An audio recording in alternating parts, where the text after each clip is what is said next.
Boa tarde. Vamos então dar início a esta tertúlia das inquietações pedagógicas, avisar que está a ser filmado e que aparece no site das inquietações, se ninguém tiver nada contra. Portanto, em primeiro lugar, quero agradecer aqui aos nossos convidados, a Ariana Cosme e ao Paulo Correia, terem tido a gentileza de vir abrir e dinamizar esta tertúlia. E se calhar pensaram, quando viram esta expressão, este título, facilitismo, uso e abuso do conceito, devem ter pensado que é que lhes passou pela cabeça para fazer uma tertúlia sobre o facilitismo. E a nossa ideia é que é importante desconstruir este conceito. Desculpa. Não vai haver projeção, podem ficar à vontade. Pensou-se que podia haver, não há. Portanto, a ideia da importância de desconstruir este conceito, que é um conceito que serve em geral para meter um bocado no mesmo saco políticas e práticas que se rejeitam. Não se gosta do facilitismo. É uma maneira de arrumar questões que às vezes não são fáceis. E os nossos, para já também gostava de vos dizer que amanhã no Jornal de Letras sai o artigo que eles fizeram e que tem uns títulos interessantes, o da Ariana Cosme e Rui Trindade. O artigo é dos dois, chama-se, o título é Facilitismo ou Exigência, afinal de que é que estamos a falar? E o do Paulo Correia é o facilitismo é um conceito pouco exigente. Portanto, acho que já com os títulos tínhamos aqui pano para mangas. Depois, eu acho que a nossa educação tem de facto alguns problemas, e um dos problemas graves que nos preocupa muito aqui nas inquietações é o problema do insucesso escolar, é o problema da necessidade de combater as desigualdades. E há vários caminhos, mas naquilo que temos andado a tratar, os caminhos passam sempre por. E uma vez que o insucesso escolar apanha sobretudo os miúdos dos meios desfavorecidos, esses que não têm quem os apoie em casa, a solução destes problemas graves passa por mais trabalho na escola, por repousar menos nas famílias e nas explicações, pela diversificação de instrumentos de avaliação. Portanto, há aqui uma série de questões que são questões muito importantes e que exigem mais trabalho. E que exigem muito trabalho. Mas então, como é que estas soluções, estas estratégias, muitas vezes são afastadas com o tipo de facilitismo? Os pedagogos, há bocado falávamos, os pedagogos, aquilo é tudo facilitismo. E, portanto, era um bocado a ideia de desconstruir esta ideia. Portanto, no fundo, estas soluções são caminhos difíceis, são caminhos que exigem muito trabalho. E sem trabalho não se aprende. E como é que se chama estes caminhos, como é que se dá o título de facilitista? E depois a outra questão aqui que o nosso amigo coloca, que é o rigor, não é? Mas o que é que afinal é o rigor? E também a Ariana, eles colocam muito esta questão do rigor por oposição ao facilitismo. O rigor é dar um programa todo, eu digo bem dar, que é muitas vezes a expressão que se utiliza, dá-se o programa todo para fazer testes ou para fazer o exame e depois aquilo esquece, não é? Isto é rigor, isto é trabalho, isto é exigência. É a exigência de deixar uma parte dos alunos para trás. Isto é exigência, isto é rigor. Eu acho que o rigor é mais trabalho, é mais aprendizagem, é sobretudo todo aquele trabalho que faz com que não fiquem uns para trás. E, portanto, esta tertúlia seria em torno destas questões. A Maria José não pôde estar aqui hoje, até tinha escrito uma frase interessante que é: tanto trabalho, e isto pode ser classificado se fosse muito. Era um dos títulos que nós tínhamos para a tertúlia, depois ficou usos e abusos do conceito. E depois, uma expressão, também, esta ideia de oposição, facilitismo, rigor, acho que é uma outra questão que valia a pena colocar aqui. Depois, a Adriana e o Rui Trindade têm uma ideia que me parece bastante interessante e a pegar aqui, que é: há mudanças em curso, designadamente o perfil do aluno e as aprendizagens essenciais, que têm sido apelidadas de facilitistas, mas ao exigirem mais trabalho a alunos e professores e ao apontarem para uma escola potenciadora de aprendizagens sólidas e desenvolvimento pessoal dos alunos, aquelas mudanças não poderão ou não estarão já a contribuir para a reabilitação da exigência e do rigor. Esta é uma ideia que me parece interessante de desenvolver, e aqui o nosso amigo diz: será exigente uma escola que vise sobretudo bons resultados nos exames, um objetivo a curto prazo, em detrimento da adoção de práticas que preparem para o trabalho. Isto agora já é minha, para a intervenção cívica e para a compreensão do mundo. E é um bocado estes desafios. Acho que é preciso começar a desconstruir alguns conceitos que servem para arrumar o esforço, que servem para arrumar a mudança. Hoje falámos de um outro conceito, mas fica para uma próxima tertúlia, que é o conceito de burocracia. O meu conceito de burocracia é verdade, há burocracia, mas também muitas vezes a expressão serve para fugir de algum trabalho, não é? Quando a burocracia serve para designar planos individuais de trabalho ou mais acompanhamento dos alunos, se calhar não está certa a expressão, não é?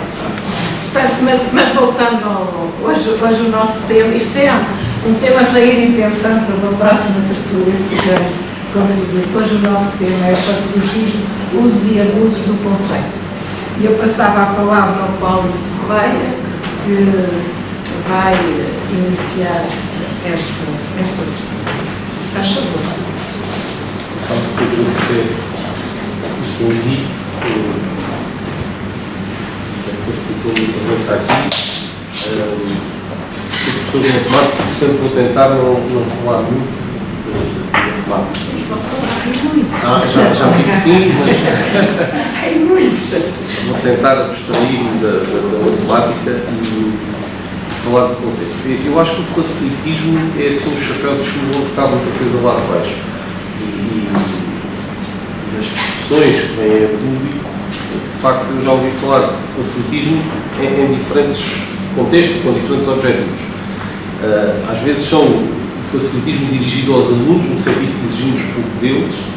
Às vezes é dirigido aos professores, os professores não querem trabalhar, às vezes é dirigido ao currículo, o currículo não é suficientemente exigente, não prepara, algo do género. Portanto, acho que é mesmo um conceito assim um bocado confundido, e tem sido divulgado com muita insistência, com essa conotação pejorativa para arrumar uma crítica relativamente sofisticada, mas depois o conteúdo ou não é muito claro,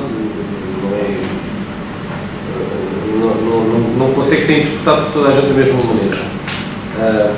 No texto que escrevi, tentei andar à volta de 3 temas que me parecem que são bons exemplos da confusão que se pode estabelecer em torno do facilitismo. Eu sou professor de ensino secundário e, como sabem, sendo professor de matemática no ensino secundário, a questão do exame tem um peso grande sobre a prática letiva, sobre as aprendizagens dos alunos, sobre as expectativas dos alunos e dos pais e dos professores. E, portanto, o exame normalmente tem um conceito de anulador do facilitismo, de garante do rigor, qualquer coisa do género. Por isso, normalmente, os exames são arquétipo, do antigo facilitismo.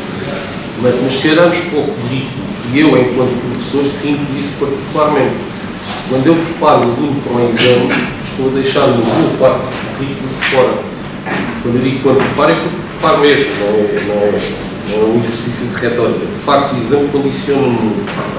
E eu diria que o exame leva a fazer a parte mais fácil do currículo, porque resolver a equação não significa necessariamente que o aluno consiga pensar, raciocinar, ir mais além, questionar, equacionar no sentido normal. Portanto, de certa forma, a deformação do currículo que os exames fazem, eu acho que é uma espécie de facilitismo. Portanto, é muito mais fácil para mim, enquanto professor, preparar um aluno para o exame do que desenvolver o currículo na perspectiva mais abrangente de todas. E por isso, não sei até que ponto é que os exames podem continuar a ser esse garante do rigor ou essa concepção do facilitismo, esse elemento que não garante que não há facilitismo, digamos assim.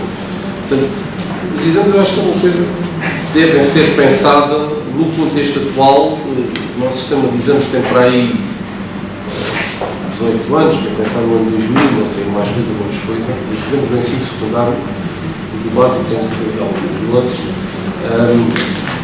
E se calhar o modelo nestes 18 anos precisa de ser questionado porque já não garantem o que garantiam se calhar há 18 anos atrás.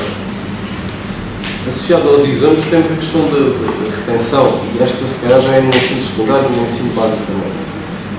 Portanto, a retenção é outro garante do rigor. Portanto, se o ensino não for suficientemente rigoroso, o aluno reprova. E, portanto, acho eu que é um conceito quase agressivo. O aluno é tido como responsável das não aprendizagens, das aprendizagens não foram conseguidas, quando a maioria tem culpa, ou seja, os professores deixaram de ter culpa, as escolas deixam de ter culpa, o currículo deixou de ter culpa, o aluno é o responsável e vai pagar o que não aconteceu bem, o que não devia ter acontecido. Do ponto de vista do aluno, este conceito de exigência, eu acho que é mesmo agressivo, é uma coisa complicada. Do ponto de vista da escola, do ambiente escolar, do currículo, se quiser chamar o sistema, a retenção é a solução mais fácil, porque é muito fácil levar alunos. É muito mais difícil trabalhar com os alunos que não conseguiram desenvolver as competências. Novamente, a retenção está associada a um conceito de rigor e de exigência, quando cada vez mais pessoas começam a concordar que a retenção é uma solução fácil para a coisa e que retemos os alunos que não sabemos fazer de outra maneira. É o status quo, é assim que funciona e a coisa está instalada. Esta lógica da retenção como sendo coisa simples, na minha opinião, faz-me pensar também o que é que significa o facilitismo no contexto histórico. As pessoas que utilizam o facilitismo mais vezes não dizem que a escola antiga, quando eu estou a falar antiga, a escola que eu conheço é dos anos 80, foi quando tive uma escola, portanto, para trás dos anos 80, não conheço a escola, e nessa altura é que a escola era boa, porque era exigente. E era exigente porque havia muita retenção, era uma boa medida de exigência, era o nível de retenção. E, portanto, nessa altura não havia facilitismo. E agora será que há? É porque agora, quando eu olho para a escola que eu conheço enquanto professor, enquanto pai, exagerando um bocadinho, vejo dois tipos de alunos. Os que são retidos, portanto, os maus alunos, como costuma dizer, e este sistema não é nada fácil para eles. Portanto, eles são reprovados, são excluídos, são isolados, portanto, isto é tudo menos fácil para eles. No outro polo estão os bons alunos, que eu acompanho no ensino secundário, porque são os que chegam ao 10º ano e continuam a estudar. Isto também está longe de ser fácil.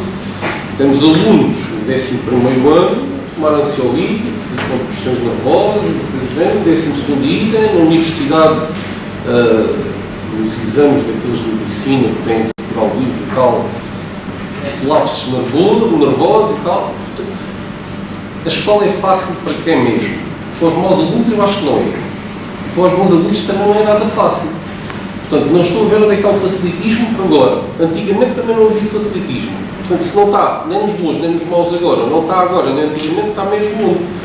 Eu acho que esta coisa do facilitismo é mais um medo que se criou, um velhinho adamastor. A gente tem medo que o currículo fique facilitismo, temos medo que a escola fique facilitista, quando de facto eu acho que não foi e não é facilitista.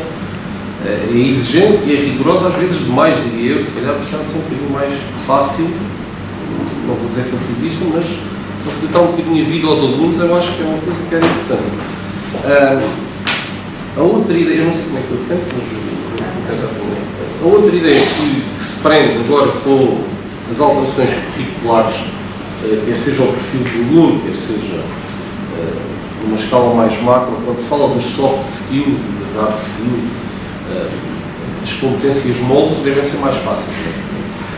Mas eu no outro dia estava lá na escola a falar com um colega e estávamos a falar exatamente de conceitos como a criatividade. Como é que a gente faz para desenvolver a criatividade dos alunos? E fiquei mais ou menos alarmado. Estávamos a idealizar. Tinha a ver com uma inspeção que chegou a uma escola, fez umas entrevistas. Estávamos a falar deste contexto, do aluno e de implementação, e eu disse que ficaria completamente à rasca se alguém me perguntasse como é que eu fazia para desenvolver a criatividade nas minhas aulas. Não só acho que não desenvolvo, como não sei como é que se desenvolve. Se alguém me perguntasse como é que se desenvolve o conceito de derivado, eu sei dizer como é que se faz. Não sei se os alunos aprendem, mas sei como é que se faz. Pelo menos eu estou convencido que sei fazer, embora nem todos consigam aprender. Se alguém me perguntar como é que eu desenvolvo a criatividade, eu não sei mesmo. Portanto, desenvolver a criatividade é muito mais difícil do que desenvolver uma aprendizagem pura, arte, no sentido tradicional. Ou seja, se calhar até a memorização, embora eu tente não desenvolver a memorização com os meus alunos, eu sei o que é que devia escrever para desenvolver a memorização. Para desenvolver a criatividade, não sei. Portanto, esta discussão dos soft skills, das competências moldes, normalmente associadas ao facilitismo, eu acho que é preciso pensar bem no assunto, porque é muito mais difícil, quer para nós professores, quer para os alunos, quer para os agentes do currículo, quer para os decisores políticos que implementam uma reforma. Portanto, eu acho que esta nova dimensão do currículo é muito mais exigente e, portanto, está longe de ser facilitista, ao contrário de alguma opinião que se vê circular de alguns jornais ou de algumas redes sociais. Não sei se... Muito bem, acho que foi muito interessante e tem aqui uma dica para a Ariana, estas novas dimensões do currículo e então. Se são oportunidade ou não. Olá, boa noite a todas e a todos. Só uma coisa, consegui ver. Gostava de saber o nível, por exemplo, daquele professor, que nível é que ele ensina? Atualmente eu dou aos 8º ano, mas é só porque a escola é secundária. Normalmente os professores do terceiro ciclo têm ensino secundário. Boa noite a todas e a todos. Agradecer muito o convite para cá estar. Eu não vou poder estar convosco até ao fim da conversa, seria muito gostoso, mas eu vou ter que pegar o comboio para regresso ao Porto. O seguinte, só Já foi muito bom. o outro só me deixaria no Porto à 1 da manhã e eu já estou começada com estas coisas. Mas estarei convosco até o último minuto e vai ser muito bom. E as pessoas sabem, junto de gente de quem gosto tanto, me ajudam tanto a pensar. E ajudam mesmo. Imagina que a Manela Esteves, quando viu que eu vinha cá, mandou-me um texto a dizer: Ariana, manda-te um texto simples que fiz, mas um texto muito inquietante que fez há vários anos, pelo menos há 5 anos, onde discuti exatamente isto. Nós estamos a discutir coisas que discutimos há 5 anos, há 15, há 20, há 20 anos. E fica muito assustador, porque até parece que usarmos os termos muitas vezes eles passam a ser verdades. Uma mentira dita muitas vezes não passa a ser uma verdade. Portanto, e a acusação de que a escola democrática, a escola pública, que se alarga para todos, passou a ser uma escola sem categoria, sem nível, e não passou a ser verdade, apesar de anunciada nos últimos pelo menos 40 anos. Quando eu ouço falar de facilitismo, não posso deixar de lembrar da minha própria história. O primeiro grande projeto de trabalho que desenvolvi para o Ministério da Educação foi nos anos 80. Programa de Combate ao Sucesso Escolar no primeiro ciclo, chamava PIPS, era um esforço interministerial de combate ao sucesso escolar. Nos anos 80, aprovávamos 40% dos alunos da primeira classe. No final da primeira classe, 9 meses depois de começar a escola, porque não tínhamos educação pré-escolar ainda, 42% dos meninos reprovavam. E depois, como sabíamos já todos que a reprovação não era recuperadora de coisa sem nenhuma, colava-se à pele, pelo contrário, as pessoas eles voltavam a reprovar, como todos, o segundo ano, o terceiro ano, o quarto ano, continuavam na ordem dos 40%. O PIRS foi considerado um projeto de grande facilitismo, depende da qualidade da escola. Esta escola, com tanta qualidade, mandava embora para as obras e para as confecções as crianças ao fim da segunda ou terceira reprovação, a quarta classe. As crianças aos 14 anos e não. Lembro que depois, nos anos 90, de outro grande projeto que estivemos todos envolvidos de combate ao trabalho infantil. Era o tempo de tirar das fábricas de confecções, das fábricas de calçado, sobretudo no Val do Ave, no Val do Sul, no Sul do Norte, né? As crianças e devolvê-las à escola. Acusámos outra vez o sistema de facilitista. Íamos tirar o pessoal do trabalho, complicando a vida da escola, eles que não garantiriam aprendizagens, coisas e coisas. Atrevidamente, tínhamos feito ser aquele despacho, o mais facilitista de todos, o 98A, em 1992, que interditou os professores, e muito bem, entender, de tomar decisões de obtenção de programas de qualidade. Imagino que o Domingos Fernandes nunca mais descansou, porque o associaram fortemente à paternidade desse 98A, 1992, que acusavam de ser escandalosamente facilitistas. As salas de professores uniram-se para dizer que eles querem mesmo que a gente passe todos, mesmo sem saber. E foi isso que foi entendido quando o despacho dizia que a principal modalidade da avaliação integral é a formativa. Aquela que é continua e sistemática. Ela é formativa porque ela é formadora, porque ela apoia a aprendizagem. Não é possível apoiar, desenvolver e pensar a aprendizagem deles sem os avaliados de maneira. Por isso a educação passou a ser absolutamente excepcional. A reprovação absolutamente interdita não existe. A reprovação integral não existe. Ainda que se permaneça no vocabulário dos professores. O que temos legalmente é a possibilidade de reter o menino por decisão pedagógica se entendermos que ele beneficia de completar o trabalho no ano escolaridade que tem chamado de trabalho. Poderão dizer, as pessoas costumam dizer, fisicamente é a mesma coisa. É só fisicamente que parece a mesma coisa, porque inclui a conceitos de castigo. Ele não vai fazer de castigo tudo o mesmo. Ele começará do ponto onde faltou fazer trabalho. Por isso, os documentos legais pedem uma recuperação. Se o convidamos a começar outra vez com o PAPA, LA, e ele em dezembro voltou a ir embora. Porque, na verdade, o homem isso já sabia. Nunca sabia, não tinha nem nenhum. Aquilo que se aprende mais ou menos lá para a Páscoa. E, portanto, vejam como ao longo dos anos, de cada esforço que a escola fez em democratizar-se, salta para o debate, salta para o discurso e salta a partir da sala dos professores. É isto que é muito inquietante. Que é a partir de nós, os professores, eu não estou muito fora disso, a acusação, o epíteto de que a escola estava a achar terrível. Quando foi a gestão flexível do currículo, 2000, a gestão flexível do currículo aí matou o pessoal. Estão a criar duas áreas ou três de respiração de sucesso. A área de projeto, a área de estudo acompanhado, não tendo sido completamente corajosas, porque não rompiam, apesar de todas as coisas curriculares, eram oportunidades curriculares, ainda que não disciplinares, para trazer expressões de sucesso a alunos que nunca haviam expresso aquilo que eram as suas prioridades. Lembra-se daquele livro do Brasil, que é a nota 10 da vida, a nota 0 na escola. Era a possibilidade de trazer a nota 10 da vida para ter alguma expressão na escola. Aí foi o fim do mundo. E a verdade é que, pensando em todas as oportunidades não disciplinares, mas ainda curriculares, para consolidar sucesso e combater o facilitismo, foram muito mal vistas pelos professores e muitos deles suspiraram no review quando se acabam de ver por essas oportunidades. Depois foram os esteiros, o esforço de trabalhar nos territórios mais vulneráveis, aqueles indiscutivelmente não exigentes. E aí a coisa complica-se, porque o discurso do facilitismo, sendo até à altura quase exclusivamente usado aqueles que tinham uma visão meritocrática da função de direção da escola, passaram a ser usados por aqueles que têm uma visão assistencialista da escola. E é isso que a mim mais me inquieta. É que quer uns, quer outros utilizam o termo. Os assistencialistas, aqueles adeptos dos assistencialistas, é porque, em nome do respeito pela diversidade cultural dos seus alunos, desenvolvem à séria um projeto de nivelamento por baixo, de falta de exigência. E quem trabalha em contextos de vulnerabilidade como este sabe que estes meninos só contrariarão o destino se forem tão bons como nós fazemos.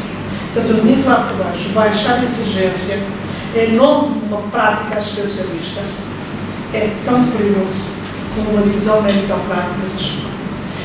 Quando a Manela Esteves mandou no texto dela, desafiante, nos convida a pescar, o que a Manela diz no início do texto dela é que isto entra em discussão e torna-se fonte de fratura entre nós. O que de verdade, o que está quebrado é o consenso social acerca do que é um projeto de educação superior. Está fraturado, vamos ser muito claros. Está fraturado. Podemos ser algum botão a dizer, mas o que não acreditamos é que a escola é para todos. Há setores fortes da sociedade portuguesa que não acreditam que o projeto de escola é um projeto de educação para todos. E, portanto, discriminando uns como pouco exigentes, portanto, blindantes nos exames nacionais na avaliação externa e nos rankings, dizendo bem, isto é mesmo para alguns, e blindando-se outros, uma espécie de adaptação fatalista ao serviço das necessidades dos seus alunos. Eu própria, naturalmente, a professora Fernanda de Porto, sinto que tivemos responsabilidades fortes neste facilitismo do discurso. Quando, em nome do respeito pelo interculturalismo e multiculturalismo, tantas vezes desafiamos poucos os nossos territórios, tantas vezes autorizamos os nossos territórios mais difíceis a não cavalgar o público. Podemos ir ao tempo que o discurso trazia a partir do cultural, etc. Eu acho que hoje nós temos como mais claro o debate, sobretudo perceber que exigir é não deixar ninguém para trás. E aqui convoco muitos falar do Sérgio Luís, do Sérgio, toda a gente com o Sérgio trabalha, todos os professores, todos os dias da sua sala fazem da sua sala um lugar exigente. Exigente é isto, é perceber que o valor e o lugar da construção do conhecimento são o desafio mais importante da escola. Ele não se faz com os alunos por baixo, nem para servir ao público, nem com o isolamento destes públicos. Agora, o mito da avaliação externa dos exames nacionais é pesadíssimo. Vejam mesmo esta equipa educativa, que é a minha equipa, que eu gosto tanto, que aceitei naturalmente também com eles viver este grande projeto do desenvolvimento da autonomia e da flexibilidade curricular. Tendo completamente sinalizados o mal que causa ao sistema, os exames nacionais. A primeira coisa que o João Costa faz é tirar os exames nacionais do 4º e 6º ano, mas não tira os do 9º. Alguns especialistas dizem, só são 3 disciplinas, também não faz moça, mas mantém viva a cultura de exame. Quer dizer, há uma grande coragem em relação à legislatura interior, né? Corta do 4º e 6º ano. Sim, mas vamos conversar. Corta do 4º e 6º ano. Mas vejam, apesar de tudo, em nome da manutenção da credibilidade do sistema, o sistema precisa de se manter credível. Portanto, o país bombardeia aqui vai dizer facilitismo total, acabar nos exames. E vejam como, apesar de tudo, não se rompe com o do nono. E os exames do nono ano não servem para coisíssima nenhuma. Não é final de escolaridade, é uma soma depois da escolaridade terminava no nono ano. Porquê é que se mantém? Os outros não fazem mal, mas bem que não fazem, porque mantém viva uma certa ilusão do exame. Todas as disciplinas não têm exame, solidariamente preparam para o exame. O segundo ciclo solidário prepara para o exame. O primeiro ciclo, enfim, começa já a anunciar que a vida vai ser difícil porque vai ter exames. E a verdade é que dos exames nacionais do ensino secundário só resulta 30% de alunos matriculados no ensino superior. É este o cenário da escola exigente por via da avaliação externa. É isto que é preciso dizer que o bem vai no outro. O secundário, por causa desta lógica da avaliação externa em nome da qualidade, manda para o mundo 30% de alunos, que é a segunda ou terceira reprovação do 10º ano da nova escola. Estamos com uma geração pesadíssima. 30% não podem trabalhar e não estudam. Esta geração de nem-nens, que nem estuda nem trabalha, vai ser brutalmente pesada a este país e a todos os países. Porque não temos lugar para diferenciados. Portanto, o menino tem que completar a formação forte, coesa, desafiante, assente nos valores de conhecimento connosco. Se eles nem estudam, nem podem trabalhar, e justamente não têm que trabalhar. A infância tem que ser prolongada, o direito à infância é discutível. Vão fazer o quê? Numa Europa de fronteira aberta, onde, a partir da pobreza de outros países, já temos gente qualificadíssima, disponível para trabalhar em qualquer coisa. Vão competir com ele. Então, esta geração de que nem estuda nem trabalha vai viver até 2100. Vai estar completamente produtivo, estaria nos anos 2050. Quando nem estudar nem trabalha, nem diferenciadamente. Vão viver da providência social. Vão viver numa máquina social geral ou não. Portanto, em nome da exigência, mandamos embora 30% de alunos. Dos que ficam, 70% de assistir aos 30% faz exame, se matricula. Só 30% dos alunos se matriculam no ensino superior, politécnico ou universitário. É esta a escola exigente. É em nome da exigência que nós exercemos este direito. Sendo que, mesmo que a escola democrática, a de todos, seja refém dos 30% matriculados no ensino superior, temos hoje ainda um dado para baralhar mais o debate, exigir ainda mais este debate. O que é exigência? O que é facilitismo? Exigência é escolher alunos com média 19 para entrar em medicina, que depois chumbam como tordos no segundo ano, mas sobretudo que abandonam o curso no quinto ano quando entram nas enfermarias e descobrem que gostam do estudo da medicina, mas não da prática médica. Exigência é ter o pessoal entrar em arquitetura com 20, a geometria descritiva, mas a nunca ser capaz de pensar como um arquiteto. É que neste momento nós temos também o ensino superior a chegar por todos os lados, a dizer nós se calhar não precisamos deste tipo de aluno. O que também é muito injusto, a informação que passamos para este aluno é que ele tem que ter 20 a geometria descritiva. É que fica tudo muito difícil, não é? Eu integro o Conselho Geral, costumo dar este exemplo, eu integro o Conselho Geral da Escola Artística do Porto, no Soares dos Reis. Soares dos Reis é a vossa Antónia Arroio. Andar no Soares é muito difícil, como andar na Antónia Arroio. Como ela é de dupla certificação, os alunos têm muitas horas. Portanto, tem horas o tempo inteiro. Portanto, não se podem preparar para os exames nacionais, porque eles têm PAP, têm certificação profissional. São meninos maravilhosos, trabalham noite dentro lá dos seus projetos. Não têm mérito para as explicações de geometria descritiva e, portanto, para a geometria e para essas coisas. Podendo entrar diretamente em qualquer escola inglesa, alemã, belga ou holandesa, que adora os alunos da Soares, só precisa de portfólio, não faz sequer seleção de triagem. Não consegue entrar na Faculdade de Belas Artes do Porto ou em arquitetura. Aquilo que seria o alfobre, o ninho de preparação das duas grandes escolas do Porto, não serve. Os que têm mérito vão embora para a Inglaterra. Os que não têm mérito vão embora. O mercado de trabalho faz bullying sobre estes meninos, querem-os todos, ao fim do total absoluto. E o ensino superior não os quer, porque lhes falta exigência e qualidade, falta desvio da geometria descritiva. Eles têm risco, eles têm traço, mas não têm vida. E hoje a arquitetura diz, estou farto deste pessoal de 20. Nós temos gente com risco, pode entrar com 14 ou 15. Mas também fica injusto para quem lê a mensagem dos 20 de geometria descritiva. Medicina está com um problema de... Vocês sabem disso? A medicina deixou de falar disto dentro de portas. Antes já falava disto dentro de portas. A minha faculdade fez, há alguns anos, coordenado pela professora Luísa Cortesão, o estudo da Faculdade de Medicina de uma delas, do Porto de São João, há 20 anos. Com muita coragem, a faculdade disse, expliquem-me lá porque é que eles sumam tantos no segundo ano e porque é que eles abandonam o curso no quinto. O aluno que abandona a medicina no quinto ano é um aluno brutalmente caro. O preço hora de medicina é brutalmente caro. Quem está numa instituição de formação de ensino superior sabe isso. Mas caro, sobretudo, do ponto de vista do seu projeto de vida, do projeto das suas famílias. Uma equipa de trabalho a tentar perceber. O segundo ano foi fácil de localizar a explicação. Eles entram muito novos, com 17 anos, e, portanto, muito disciplinados para o estudo. Eles só relaxam, descontraem, respiram e encontram o jovem que há dentro de um aluno no segundo ano. Não é? O jovem aparece no segundo ano. E ao tempo do rally das tascas, aquelas coisas todas da festa. Então não tem problema nenhum a seguir. Mas fica muito preocupante porque hipotecamos o jovem ao aluno. E a gente pergunta o que é que estes meninos estão a fazer aos 16 anos, aos 15, aos 17. Não estão no mar, na fazer surf, não estão a dançar, não estão em música, não estão no café, não estão a namorar. Aquelas coisas que se fazem com 15 anos, com 16 anos, também com 50, com 60, segurar o mar menos. Mas nós precisamos achar que coisas. Mas o quinto ano é muito preocupante.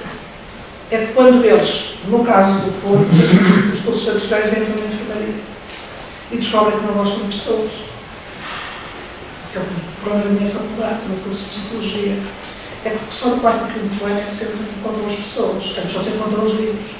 Quando a gente descobre que não gosta de pessoas, a gente vai fazer como? Vai ter tempo psicologicamente, vai fazer investigação. Portanto, é que hoje, mais do que nunca, o assunto tem mais dados a baralhar mais e a exigir mais tertúlias, claro. Este é um bocado por isso que é a oportunidade. Agora, então a exigência não era um exame que afunilava, mas então, afinal, a faculdade não está contente com eles. Mas o Ministro do Ensino Superior não deixa agendar isso.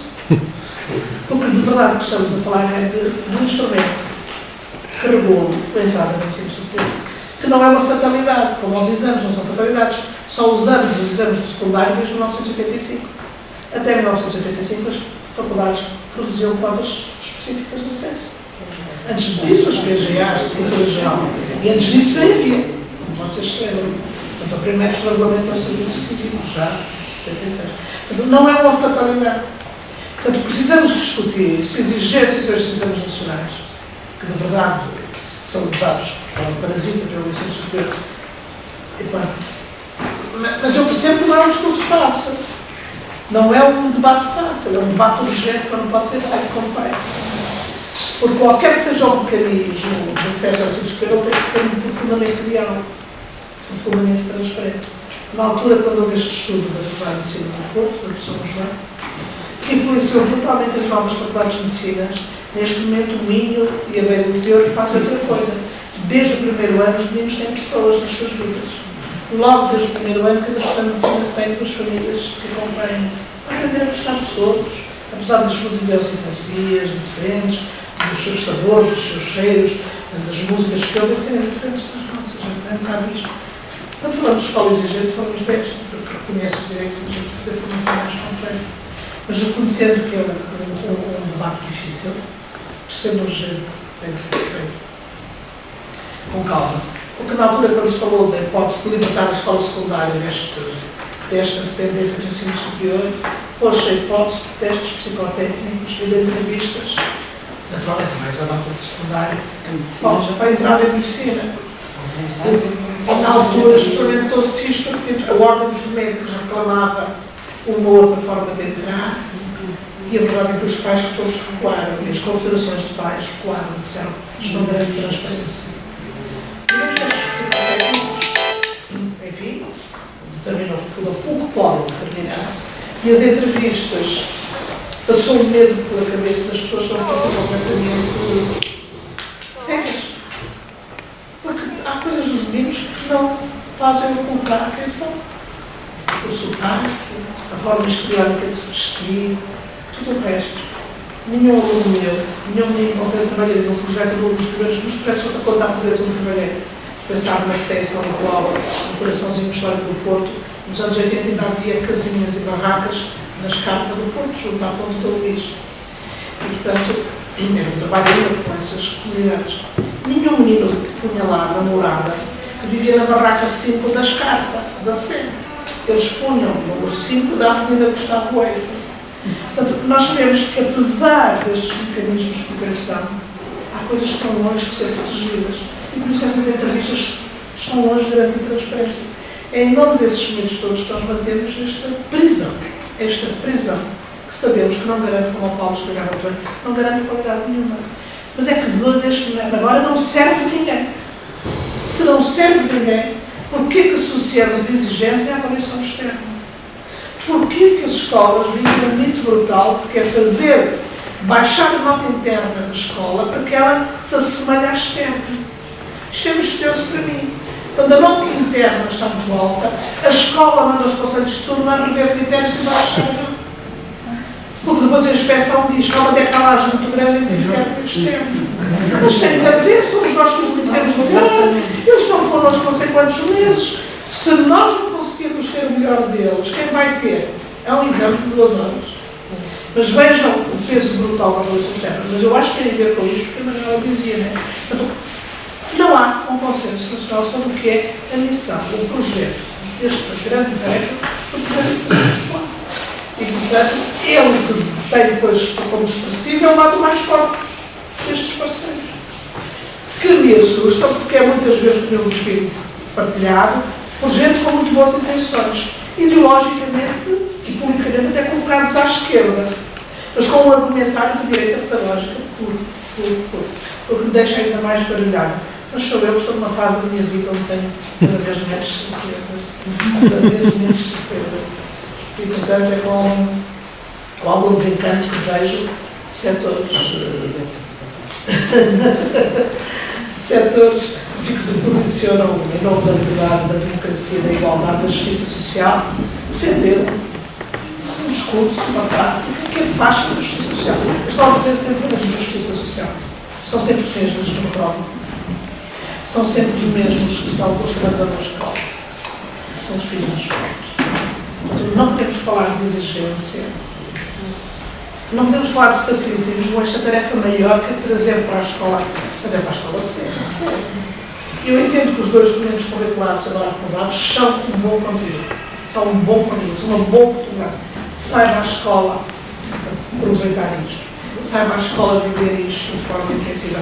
Porque se aproveitar isto para nivelar por baixo, se aproveitar isto como um projeto assistencialista, pouco exigente, voltamos a estudar tudo.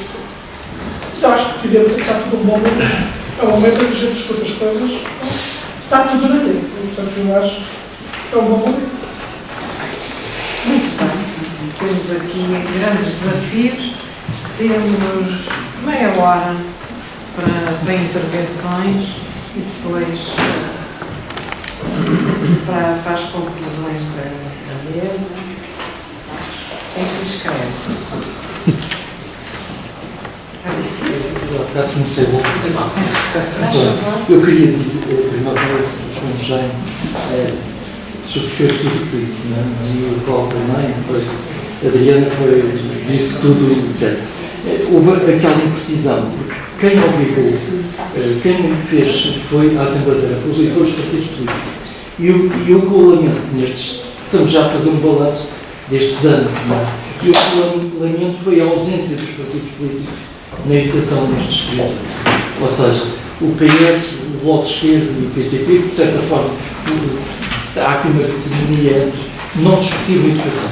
Ou seja, e isso foi o que era a minha expectativa, porque eu, de certa forma, sou apoiante desta coligação, penso que é a melhor solução que o país podia ter e perdeu-se uma oportunidade de não haver debate.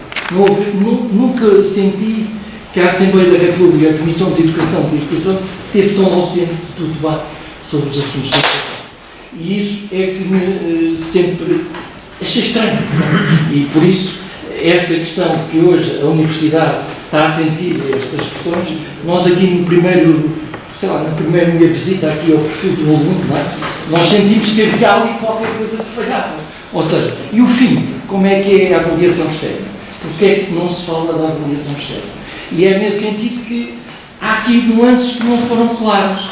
E nós podemos dizer, bom, isto é o Manuel Leitor que é um malandro. Não, o Manuel Leitor é do técnico e neste momento o reitor do técnico até também tem a mesma preocupação do sucesso nos 2 primeiros anos da engenharia, até porque os engenheiros, os que saem, gostam de pôr as mãos na massa, vão para o terreno, não são propriamente aquela classe social que está acima, que querem ser administradores ou gestores apenas de empresa. E, portanto, até nesse contexto, e a verdade é que os sinais que foram dando, a gente está a esquecer que há a avaliação não é formativa, portanto, há pessoas que diziam, não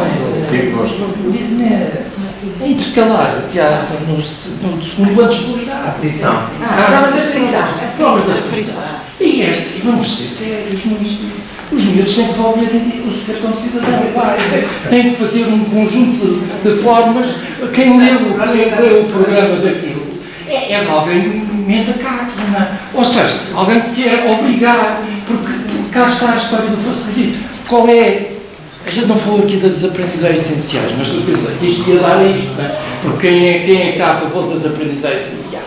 É evidente que são os facilitadores, são aqueles que não querem exigência. Mas eu pensava que a gente podia. E pensem no seguinte: eu não trouxe aqui o resumo, mas no resumo que eu tenho do debate interno na escola onde eu estou, que é a Escola Secundária Camões, tirando a filosofia e a matemática, todos os grupos nos gerais disseram, isto é igual.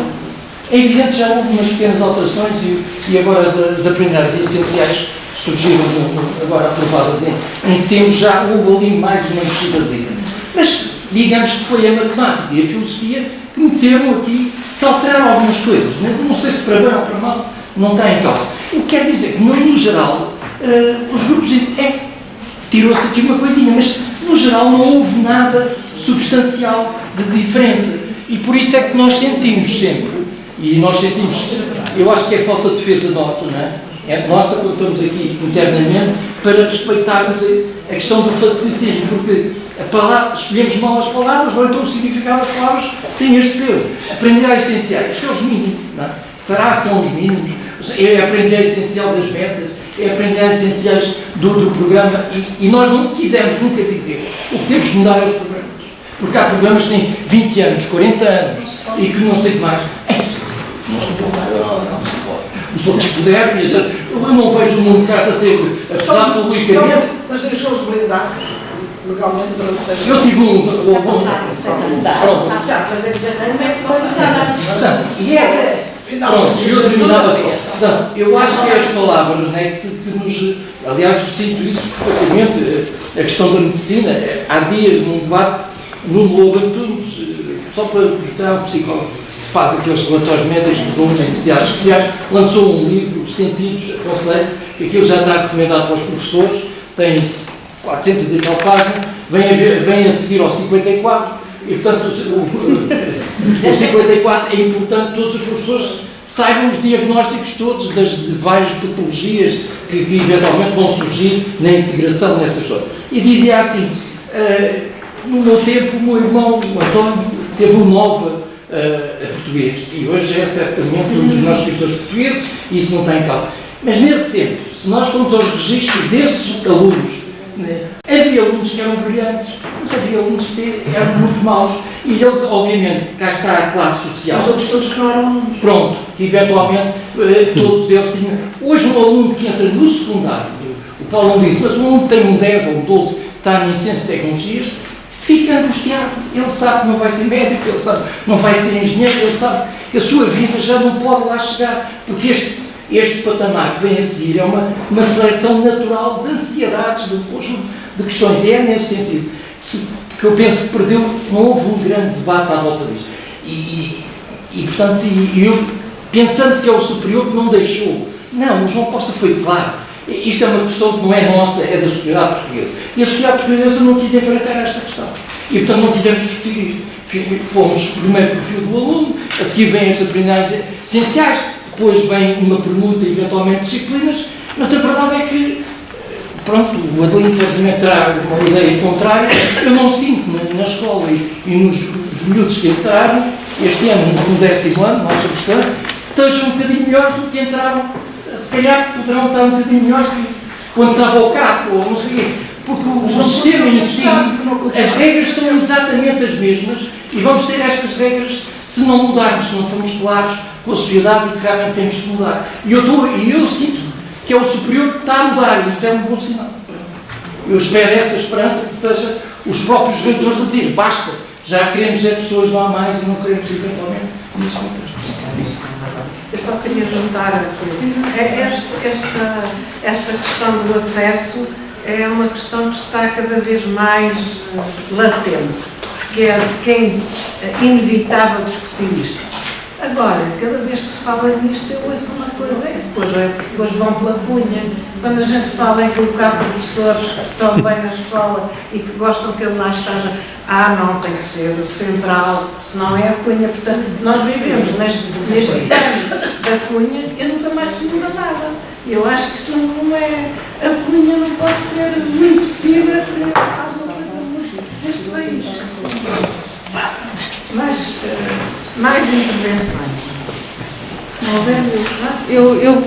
Eu concordo também, teoricamente, com tudo o que vocês disseram, e o João Jaime já levantou aqui muitas questões que eu também concordo e, portanto, não vou repeti-las, mas vou só acrescentar, talvez, acho eu, duas pequenas coisas, que é assim, é esta questão, portanto, o discurso facilitista na minha perspectiva, é um discurso que vive na escola, mas é essencialmente um discurso social, e isso é importante termos consciência disso, porque eu senti, e é nessa parte que discordo, que se estava aqui sempre a culpar um bocadinho os professores de não aderirem, do não sei o quê. Eu vou-me demarcar dessa parte. Mas acho que do ponto de vista social, em que os professores também estão incluídos, enquanto professores, enquanto pais, enquanto não sei o quê, claro, socialmente, claro que também estão aí.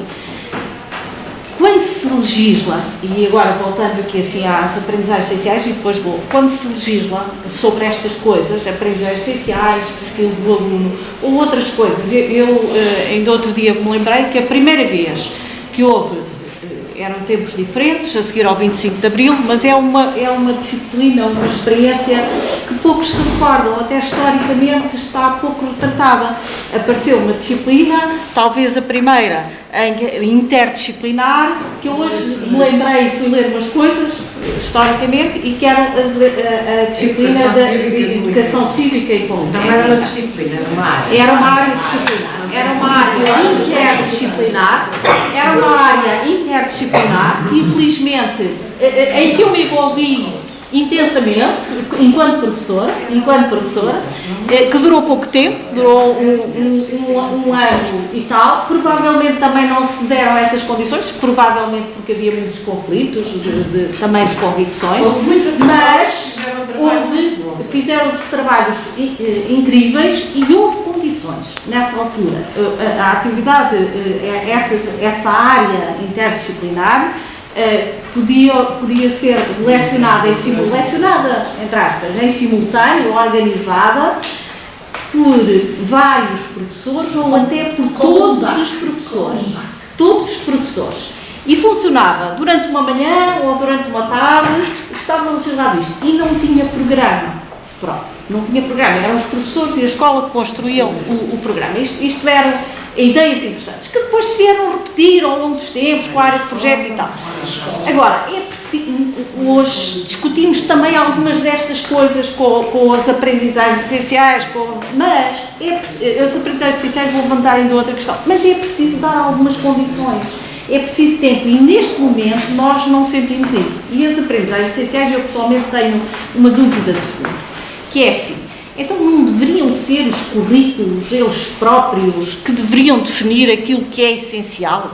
Deve haver uns currículos que são programas, no caso da matemática, horríveis, e depois eu tenho uma coisa que se chama aprendizagens essenciais? Não pode ser. Portanto, isto só pode não contrariar esta imagem pública do facilitismo, só pode não contrariar, portanto não vai ajudar, vai acontecer mal. No caso da matemática vai acontecer mal, quer dizer, isto não resolve, é um mal menor, mas que tem que ter outra saída, tem que ser anunciada e que tem o apoio dos professores. Tem o apoio dos professores, a vinda de novos programas, no caso da matemática.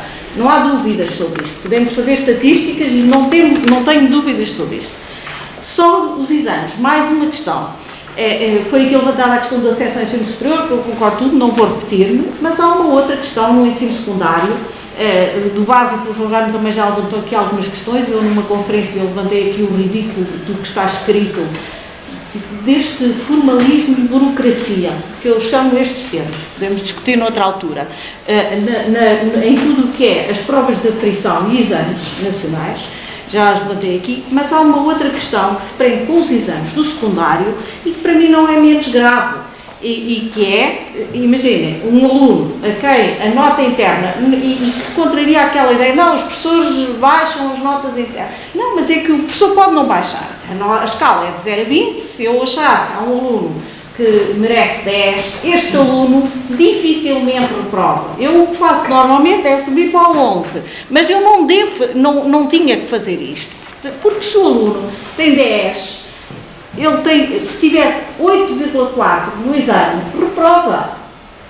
E isto não tem nada a ver com o acesso ao ensino superior, tem a ver com ficar com uma disciplina atrasada, que muitas vezes é matemática, e com o ensino secundário incompleto, e depois andar a fazer, e depois, se tiver meios e dinheiro, vai para uma universidade privada e vai para o ano 0, e se não tiver,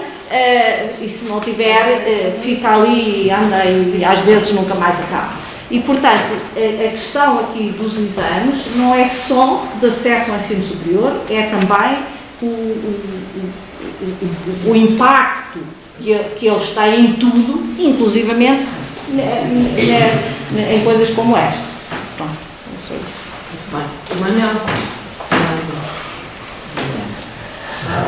Bom, eu apresento Manuel Gomes, para quem me conhece, eu estou a apresentar a mim próprio, naturalmente, mas sou diretor de Serviços de Informação e Televisão no IAF.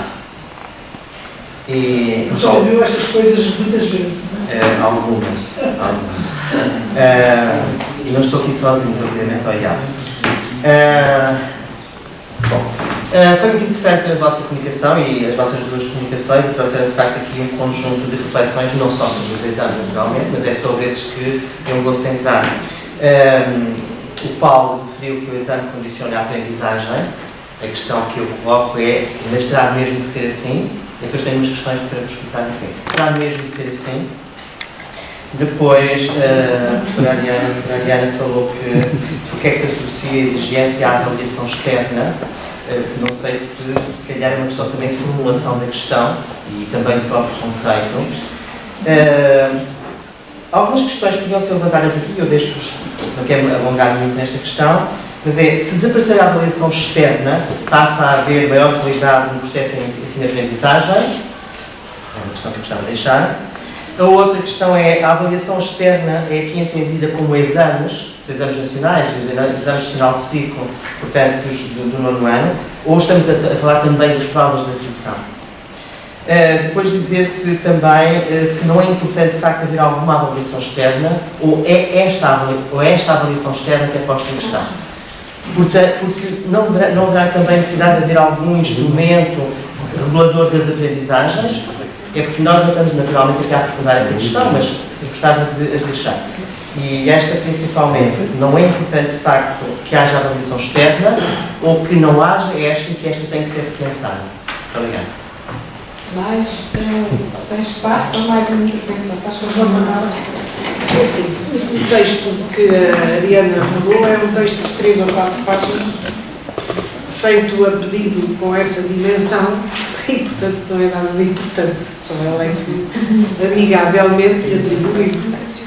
Sobre aquilo que vocês disseram, há várias coisas que muitas me ocorreram, mas é assim, eu tenho como, entre aspas, fatal, ou seja, não é evitável que esta discussão seja, esta e outras, sejam discussões permanentes.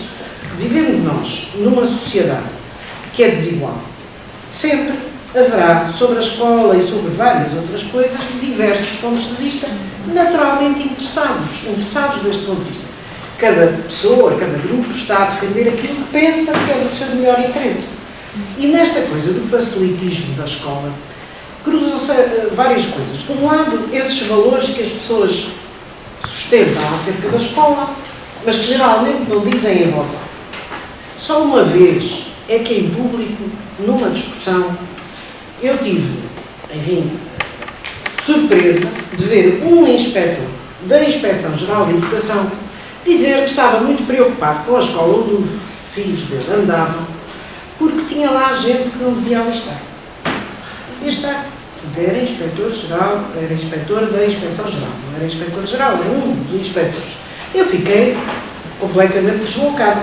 Como é que alguém, vindo do Ministério da Educação, pensava aquilo e até tinha a ousadia de o dizer em voz alta? Se calhar até foi bom eu ter dito em voz alta, porque claro que isto depois a seguir deu uma grande discussão. Mas há este ponto de vista, quer dizer, eu quero uma escola para os meus filhos e para os meus netos, mas subliminarmente, mesmo que não o diga em voz alta, não era uma escola para todos. Até era bom que houvesse umas escolas de depósito, garagem, onde aparcávamos os meninos com menos condições. E isto já esteve por trás de algumas medidas de política educativa que visavam precisamente pôr de lado aqueles que não podiam seguir no ritmo tido como bom, normal, etc. Portanto, este debate nunca vai acabar. A mim preocupa muito, como ao João Jaime, que os temas da educação nestes últimos anos não tenham sido discutidos com a amplitude que mereciam. Houve assim uns afloramentos. Quando o Ministério disse que acabavam os exames do 4º ano e do 6º ano, houve uma excitação durante 3 dias, não é? E vieram testar armas os que eram contra aqueles exames, e sempre tinham sido, e de repente a gente descobriu uma série de adeptos do crato que estavam preocupadíssimos e diziam nas televisões e nos rádios como é que agora os meus filhos e os meus netos vão estudar se não tiverem medo do exame. E diziam mesmo o medo do exame, não é? Portanto, o exame é outra forma de chicote. Portanto, há também esta concepção de que não conseguindo gerir as aprendizagens dos filhos e dos netos de outra maneira, criar as motivações intrínsecas, então há ali o medo do exame. Vê lá se depois olha que há um exame no fim do ano. De repente, portanto, isto agitou a pátria em 3 dias e parou. Nunca mais se falou disso, já é outra vez normal, as crianças não fazerem exames na 4ª classe, de facto era um retrocesso do meu ponto de vista incrível, mas houve outros durante o tempo, não é? Portanto, eu tenho para mim que também nos fazem falta algumas coisas que pusessem, se calhar, a claro aquilo que alguns de nós sabemos. O Paulo andou no secundário, foi estudante dos anos 80. Eu sou um bocadinho mais antiga. Andei num bocadinho, por favor. Portanto, andei num liceu super clássico de Lisboa chamado Filipe de Lencastre nos anos 60. E de vez em quando atravessa a minha cabeça a ideia de que era bom, na área da história e da educação, haver alguém que comparasse o que eram os currículos de ciências da natureza dessa altura com o que são hoje os currículos de ciências da natureza ou de biologia. O que eram os currículos de matemática, ao 5º ano do liceu, ao 9º, até ao 11º, então chamado 7º. O que é que se aprendia? O que é que se aprendia em história e como é que se aprendia história? Quer dizer, esta comparação era muito boa, porque eu não tenho dúvida nenhuma, tendo sido vítima daquela aprendizagem, de que ela era muito menos exigente do que as aprendizagens são hoje. Aquelas que eu acompanho melhor, a história, que é de onde eu venho, o português, às vezes, ainda consigo compreender, é muito mais difícil. Depois também me irrita que as pessoas olhem para aquelas aprendizagens essenciais e digam que aquilo é um cúmulo do facilitismo. Eu acho-as muito difíceis. Acho-as muito difíceis. Muito complexas. Aquilo que eu posso esperar é que em cada escola os professores, ao trabalharem com aquela pauta, saibam graduar a exigência que, levada ao limite, está em cada uma daquelas aprendizagens essenciais. Nada daquilo é fácil, nada daquilo é simples. E eu gostava bem de saber como é que depois se concretiza em diferentes áreas. Não me preocupa muito se não é muito possível a criatividade na matemática, porque, falando pela minha experiência, eu também nunca teria sabido ser criativa. E nem sei se é bom ser criativa em matemática.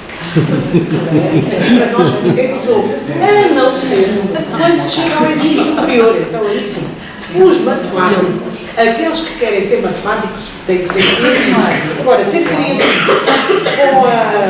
Desculpa, não sei falar assim. Ser criativo com a tabuada aos 10 anos de idade é melhor não. Não dizer que filho pode ser criativo e 2 mais 2 são o número que tu quiseres. Não me parece uma boa ideia. Mas, enfim, aquilo que eu poderia desejar era que os currículos assegurassem o conjunto das disciplinas e das áreas que se desenvolvesse a criatividade, o sentido crítico e, sobretudo, a atribuição de significado ao que se está a aprender. Era onde falhava grandemente a aprendizagem que eu fiz. Ninguém fazia esforço nenhum para que eu atribuísse significado a algum, fosse o que fosse. Eu tinha que saber debitar no dia apropriado a matéria. Ponto final. Pronto. Nesse tempo antigo, imaginem o que era facilitismo. Em Lisboa, no sítio onde eu andava, o facilitismo era andar num colégio particular. Só iam para os colégios particulares as pessoas menos dotadas, que não sobreviviam na escola pública. E, portanto, os alunos das privadas que tinham que vir fazer sempre exames ao Filipe de Lencastre chumbavam mais do que os alunos internos e levavam notas por baixo. muito mais do que nós, porque lá tínhamos andado o tempo todo a ser-se viciadas para depois sabermos reagir como devia ser. Portanto, eu acho que quando as pessoas falam impensadamente em facilitismo, algumas destas coisas tinham que ser objetivadas. Porque não vale a pena, quer dizer, a gente pode ter muitas opiniões e tal, mas se nós não mostrarmos que o que se aprendia em biologia até ao fim do 9º ano de escolaridade e até ao fim do 11º de escolaridade era francamente menos e mais simples, mais fácil do que é hoje, talvez as famílias até percebessem melhor o esforço que os filhos têm de fazer para aprender, que também não é muito valorizado. Eu acho que há pessoas que pensam que se aprende respiramos, logo aprendemos. Não, aprender é difícil. Por último, já estou a tomar-vos muito tempo, há um tópico que sempre me vem à cabeça quando ouço estas discussões ou participo nelas, que é o da formação de professores, que a sociedade em geral, com a qual nós temos que dialogar, ainda seja atravessada por alguns destes sentimentos, pensamentos, opiniões, espanta-me menos do que quando as ouço na voz dos professores. E acho que isso também decorre um bocado da formação, melhor ou pior, inicial, contínua, que vamos tendo, que não prepara as pessoas para resistirem, e mais do que resistir, serem parceiras na discussão que tem que haver na sociedade portuguesa. Nós não temos verdadeiramente professores que entrem neste debate no espaço público. Eu sei que há o suplemento de educação, do Jornal de Letras, leio sempre atentamente, mas é pouco, chega a um público pequeno. Aquilo, quer dizer, valeu muito mais aquelas intervenções da Maria Emília Figueiredo que há uns dias, sobre a inutilidade das retenções. Tudo passou nas televisões e de repente, pelo menos, mas depois não houve seguimento, que eu saiba, não houve nenhum programa assim mais com mais tempo para estas coisas poderem ser discutidas, que eu acho que o grande público não chega a alguns meios, não é? A digitalização do professor. Sim, e esta questão do facilitismo, o que é o facilitismo? O não reter os alunos é significado, é sinónimo de facilitismo. Isto, por exemplo, podia ser um mote para uma discussão no qual levassem quem entendessem para discutir estas coisas, eventualmente até pessoas com pontos de vista contrários. Eu acho que era adorável conseguirem apanhar outra vez o Crato. Sim, para ele vir a debate. Quer dizer, porque é que aqueles exames que ele recriou eram melhor do que isto que está aqui. E porque ele nunca se expôs muito a debates. Fugia deles. Era só isto. Não eram bem questões. Matemática será terrível. É mesmo? 2 Eu minutos. só queria só dizer uma coisa. É que pode haver criatividade na matemática. E, portanto, isto é, o que se disse aqui foi uma coisa... Não, o que se disse aqui foi uma coisa muito grave para mim, como professora de matemática, que tento todos os dias despertar a vontade nos alunos e se calhar não faço coisas de matemática, se calhar um bocadinho estranhas. A maneira como o aluno resolve um problema pode ser muito criativo. E, portanto, nós temos de ter algum cuidado quando dizemos que não há criatividade e que a criatividade se deixa para o ensino superior. Eu vivo com um matemático que é bastante criativo. Conheço que é muito criativo, que faz coisas muito interessantes, mas também tenho alunos bastante criativos e que resolvem problemas de uma forma muito criativa. Se calhar devíamos estar a pensar porque é que estamos a falar de facilitismo e porque é que, por exemplo, uma das coisas que leva a que se calhar se fala de facilitismo, e quando falam que o Crato fez os exames, e é verdade, eu não concordo com os exames, não concordo da maneira como estão, mas também não vejo este governo acabar com eles e não vejo este governo terminar um programa e voltar, por exemplo, ao de Matemática 2007, que realmente era diferente, e se têm o poder, podem o fazer. E não venham sempre culpar o que está para trás. Deixar o programa blindado. Não interessa, também fizeram outras coisas, acabaram com os exames, também estavam blindados. Portanto, eu acho que temos que ter algum cuidado quando dizemos que, e nesta coisa da criatividade deixou-me muito transtornada, porque eu tento mesmo, porque eu acho que os alunos são muito criativos. Isto é geometria, isto é geometria e eu faço isto com os alunos, portanto. Mas pronto, desculpa. O que eu queria dizer era um bocado isto. De facto, nós vivemos em bolhas diferentes. E a minha bolha é melhor que a vossa, eu peço desculpa. Porque na minha bolha, de facto, que acompanhei, por exemplo, a gestão flexível, juntamente com a Paula Brandes, como a maior parte das pessoas daqui, não é? De facto, eu não vi a sala de professores a juntar-se e a dizer que era facilitismo, não vi isso. Não vi as associações de professores que trabalharam todos em conjunto a dizer que era facilitismo. Eu, portanto, não vejo isso. Vejo o que é facilitismo. Reprovar os alunos é facilitismo. Essa discussão já existe desde 1900 e não sei quantos. Não, nós não queríamos reprovar os alunos. Mas passar os alunos sem fazer mais coisa faz com que eles aprendam seja o que for. Não. E por isso lembro-me que na altura da gestão flexível o Paulo dizia assim, o Paulo que deixou de ser uma pessoa que agora deixou de ser falada. Nas formações não existe nada de referências ao Paulo, que foi a cabeça da gestão flexível, é como se tivesse desaparecido. Mas o Paulo dizia sempre assim, nós vamos fazer o seguinte, portanto, o que ele dizia era, não interessa, nós agora temos currículos alternativos, as turmas dos alternativos, mas porquê? Porque nós o que vamos fazer é conseguir dar apoio, mal haja a primeira manifestação de dificuldade da parte dos alunos, para que eles a seguir não precisem de ir para as turmas de CEFs, de currículos alternativos, etc., pelo menos como vão.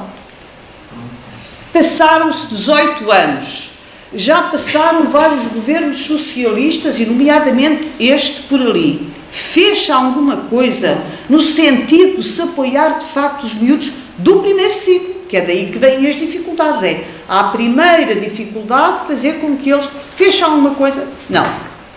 Portanto, estarmos aqui a discutir a questão da retenção, bem, isso é muito simples, porque isto é só dizer assim, acabe-se com a retenção, e eles passam todos. Mas isso faz com que eles aprendam. Portanto, ter esta discussão que houve nos últimos dias, não, a retenção, as escolas têm uma cultura de retenção, as escolas não têm uma cultura de retenção, não têm. E mais, se temos uma cultura de retenção, que sai um decreto que diga assim, acabe-se com as retenções, e acabou. Agora, o decreto não diz isso. E até diz que as escolas definem à partida quais são os critérios para que os alunos transitem. Então, as escolas, na minha bolha, que é diferente da Ariana, faz assim, 5 negativas, mas nós queremos que eles transitem. Vá lá, quem dá mais? Quem é que passa estes 2 para 3? Já está passado e tal. E, portanto, até fazemos uma coisa, que é escamotear, de facto, as dificuldades com que os alunos estão, transitamos sem que eles tenham, de facto, transitamos de forma fraudulenta. Aparece uma coisa a dizer que não, eles só não estão bem preparados ali e acolá, mas de facto não estavam bem preparados noutro sítio, não é? Pronto, eu sei que de facto é uma conversa difícil, Aninha, e portanto... A única coisa que eu queria dizer é que não estou muito de acordo com o facto de uma coisa que foi aqui afirmada, que é nestes últimos 3 anos não houve discussão sobre educação. Eu acho que houve muita discussão sobre educação, não exatamente, se calhar, sobre os assuntos sobre os quais nós gostaríamos que houvesse discussão, e a discussão foi de tal maneira inclinada que ainda a Assembleia da República, agora há poucos dias, votou que essa discussão tem que continuar. Porque esta questão dos professores, os professores também fazem parte da educação. E a verdade é que andamos aqui, enfim, inclinados durante 3 anos, a orgulho uns com os outros e não se resolve nada. E daí a consequência de que não se vêem professores nas discussões destas coisas. Eu acredito que sim. E quando a gente quer discutir estas coisas com colegas, os colegas dizem, está bem, mas... E isso é muito complicado. Portanto, é mais complicado quando as escolas superiores de educação este ano fecham imenso, que não tem ninguém a querer vir para a educação. E isto é um assunto muito grave. E dentro de pouco tempo, não sabemos muito bem como professores é que vamos contar. E, portanto, houve discussão sobre educação, houve uma discussão parada, houve uma discussão que não teve resolução e que, por ordem da Assembleia da República, vai ter que continuar. Também é uma discussão sobre educação. Não é aquela que nós gostaríamos que tivesse havido. Quanto à avaliação, eu sou daquelas pessoas que fui sujeita o ano passado a obrigar alunos de 7 anos a entrar na sala com o bilhete de identidade na mão e a sentá-los para a ordem alfabética, uns atrás dos outros, coisa que eles nunca tinham feito. Há aqui testemunhas que sabem que eu fiz isso muito bem, segundo as regras todas. Uma prova de aflição não tem que ser para todos os alunos. As provas de aflição só passaram a ser para todos, com a maioria dos peritos, quando ela quis quase que institucionalizar que a prova de aflição era o exame. E, portanto, eu acho que o sistema tem que ter aflição externa. Aflição externa. Agora, a aflição não tem que ser geral. Pode ser, estatisticamente, e não sabem isso muito melhor que eu, é possível, com os instrumentos que já existem no IAV e com os instrumentos que são de conhecimento público, fazer uma aflição do sistema de forma séria, de forma que não exija este aspecto de exame que ela tem. Muito bem, eu vou passar a palavra à Diana e depois... Perguntas muito diretas. A questão da avaliação externa, se podemos, o que é que estamos a falar, se podemos viver sem ela. O sistema não pode viver sem avaliação externa, perder a credibilidade, vamos ser muito raros. Mas o sistema até precisa dela. Portanto, ela é, se eu pensar nos relatórios que são produzidos pelo IAV, e que infelizmente as escolas usam pouquíssimo, que são excelentes documentos de trabalho, são a expressão daquilo que é o elemento da avaliação máxima, desempenho máximo, eles são bons documentos, podem ser um grande indicador para a escola se pensar, para a escola se projetar naquilo que é o trabalho com os seus alunos, sob pressão das dificuldades dos seus alunos. Eu percebo que a avaliação externa pode ter muito sentido. E, infelizmente, não é isso que a gente entende da avaliação externa. Nós entendemos-la como um instrumento de controle, como um instrumento de policiamento, e por isso, de certificação. E por isso as escolas, portanto, ficam com uma espécie de paralisia face ao medo dela. Mas ela faz parte do processo que tem que ser vivida, nem sequer passa pela cabeça que podíamos dispensá-la. O que é que estamos a falar? Estamos a falar de instrumentos que ajudam a escola a pensar-se. Portanto, ela é constituída por momentos de avaliação sumativa e certificativa, que é o caso do secundário. Nós não poderemos deixar de ter exames de secundário. Eu acredito, qualquer que seja o modelo, é ele que certifica o fim de escolaridade obrigatória. A progressão é mesmo a ordem natural na escola portuguesa e na escola do mundo, que é obrigatória durante 12 anos, como na nossa. Portanto, de verdade, a retenção é excepcional. A ordem natural é mesmo a progressão. É absolutamente excepcional tomar uma decisão contrária. E nós, nos primeiros ciclos, estamos alinhados com o resto da Europa, que não faz retenção nenhuma. Portanto, nós depois temos ali um pico no terceiro e final do terceiro ciclo. Portanto, nós vamos precisar de manter a avaliação externa e de certificar o secundário, porque ela é o fim da escolaridade obrigatória. Não precisamos ainda ter totalmente ligada ao procedimento da escolha de quem vai para o ensino superior. São coisas diferentes. Aliás, o Presidente do IAF passa a vida a pedir e a dizer, está muito alinhado neste debate, que é a avaliação externa pode ajudar a contribuir para a aprendizagem, desde que seja bem utilizada. E, portanto, também ele quer ver-se livre dessa, possível como ele, em algumas vezes, dessa dependência que o ensino superior faz dela. Estamos a falar, naturalmente, da avaliação referida. A avaliação referida é um instrumento determinante nos anos, ao longo dos anos do sistema. Se eles só fizerem o exame no 12º, não pode ser muito bem como diz por amostragem. Há uma série de mecanismos que produzem, outros países utilizam para a aflição. Ela pode ser feita por amostragem, pode ser feita em anos diferentes. O que elas tomaram foi, identificam bem o ciclo político, e vejam ciclos políticos opostos, do ponto de vista dos partidos de origem, mas com duas visões muito comuns, autoritárias e conservadoras, por parte de dois ministros de governos diferentes. Mas esta visão autoritária. A avaliação é muito importante para o sistema, a se pensar, perceber qual é o caminho que estão a fazer, quanto estão distante dos outros, não é para se aproximar dos outros, é para estar seguro do seu trabalho. Ele é um instrumento de barómetro. Quando o Ministro Fernandes fala da avaliação como instrumento de pilotagem do processo de ensino-aprendizagem dos alunos, aqui a avaliação da ferida é um instrumento de pilotagem do trabalho da escola, um dos instrumentos. Terá que ser associado a outro. Mas há outra avaliação externa. Quando eu digo há uma dependência da credibilidade da avaliação externa, há mesmo, isto é quase idiosincrático por parte das escolas, das pessoas, não é? Essa é que tem valor. Mas a avaliação externa da própria IGE não pode ser jogada fora. Nós podemos dizer que ela às vezes não é desenvolvida por personagens muito desafiantes.